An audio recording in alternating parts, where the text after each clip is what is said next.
கோயில்ல போய் வழிபாடு செய்யும் போது காலையில வழிபாடு செய்தா என்ன பலன், மத்தியானம் வழிபாடு செய்தா என்ன பலன், சாயங்காலம் வழிபாடு செய்தா என்ன பலன், இரவு நேரத்துல வழிபாடு செய்தா என்ன பலன், இப்படி இருக்கு. இப்ப இன்னைக்கு எல்லாருக்கும் ஜனவரி 1 கோயிலுக்கு போகாதவங்க யாரும் கிடையாது. பிடிக்குதோ பிடிக்கலையோ கோயிலுக்கு போயிருப்பாங்க. அப்ப காலையில போய் வழிபாடு செய்யும் போது அவர்களுக்கு நோய்கள் நீங்கக்கூடிய நேரம். மதியம் வழிபாடு செய்யும் போது சாப்பாட்டுல பிரச்சனை வராது, நல்ல உணவு கிடைக்கும். சாயங்காலம் போய் வழிபாடு செய்றீங்க பாருங்க, கடன் அடைஞ்சிரும். சார் ரொம்ப கடனா இருக்கு சார், இனிமேல் வாங்கறதுக்கு கடனே இல்லை, கொடுக்க மாட்டேன்ட்டா, அந்த அளவுக்கு வாங்கியாச்சு.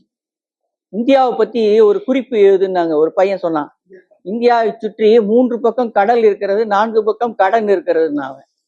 கடலும் இருக்குது, கடனும் இருக்குது.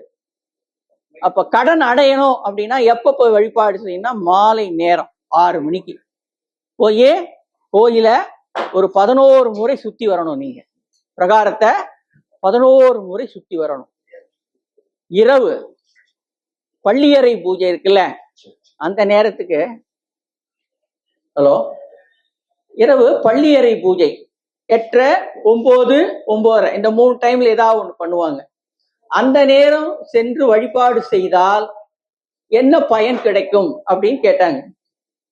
கணவன் மனைவி ஒற்றுமையாக இருப்பதற்கு பள்ளியறை பூஜையில தான் போய் சேரணும். ஒரு சில இடங்கள்ல பிரிச்சு கூட இருப்பாங்க.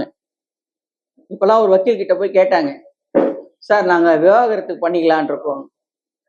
எவ்வளவு நாள் ஆச்சுன்னாரு. 6 மாசம் ஆச்சுன்னாரு. ஏன் இவ்வளவு லேட்டா வந்தீங்கன்னு கேட்டாரு.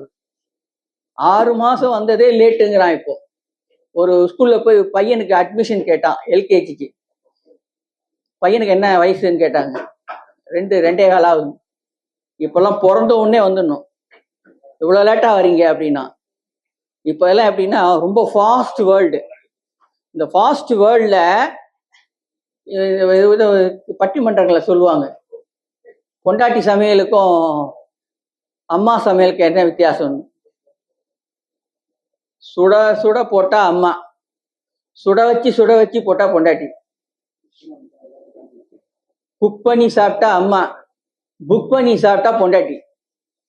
காலம் மாறி போச்சு.